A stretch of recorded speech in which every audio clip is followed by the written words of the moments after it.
Hi കൂട്ടുകാരെ, എല്ലാവർക്കും നമസ്കാരം. ഇത് ഇറ്റലിയിലെ ഒരു ഫേവറേറ്റ് ഒരു ഫ്രൂട്ടാണ്. ഇതിനിവിടെ കാക്കി എന്ന് പറയും. കാക്കി, നമ്മൾ മലയാളികൾ ഇതിനെ കാക്കിപ്പഴം എന്ന് പറയും. നല്ല ജ്യൂസി ടൈപ്പാണ് ഇതിൻ്റെ ഉള്ളിൽ, നല്ല മധുരം, നല്ല അടിപൊളി ടേസ്റ്റ്. ഇതുപോലെ ഇരിക്കും. ഇത് ആദ്യ സ്റ്റേജ് ഇങ്ങനെയാണ്. പിന്നെ പഴുത്ത് വരുമ്പോൾ നമുക്ക് ഇതിൻ്റെ തൊലി ഇങ്ങനെ നൈസായിട്ട് ഇങ്ങനെ പറിച്ചു കളയാൻ പറ്റും. അങ്ങനെ പറിച്ച് കളഞ്ഞ് അതിൻ്റെ ഉള്ളിൽ ചെറിയൊരു കുരുണ്ട്. ആ കുരുടുത്ത് കളഞ്ഞ് നമുക്കത് ഫുള്ളും കഴിക്കാം.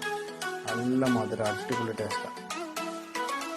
കണ്ടിതുപോലെ ഇരിക്കും. നല്ല ജ്യൂസി ടൈപ്പാണ് അതിൻ്റെ ഉള്ളിൽ. ഇതിൻ്റെ ഫ്ലഷൊക്കെ നല്ല അടിപൊളിയാണ്.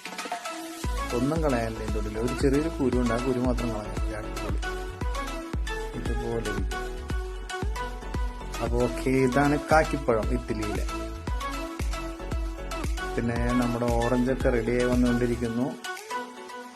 കഴിഞ്ഞ പ്രാവശ്യത്തെ അപേക്ഷിച്ച് ഇപ്രാവശ്യം കുറവാണ്, എന്നാലും ഉണ്ട്. ഒരു നവംബർ ഡിസംബറൊക്കെ ആകുമ്പോഴേക്കും പഴുത്ത് തുടങ്ങും.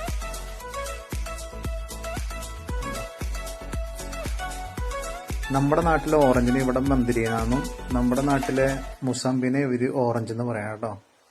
അപ്പോൾ ഓക്കെ, താങ്ക് യു.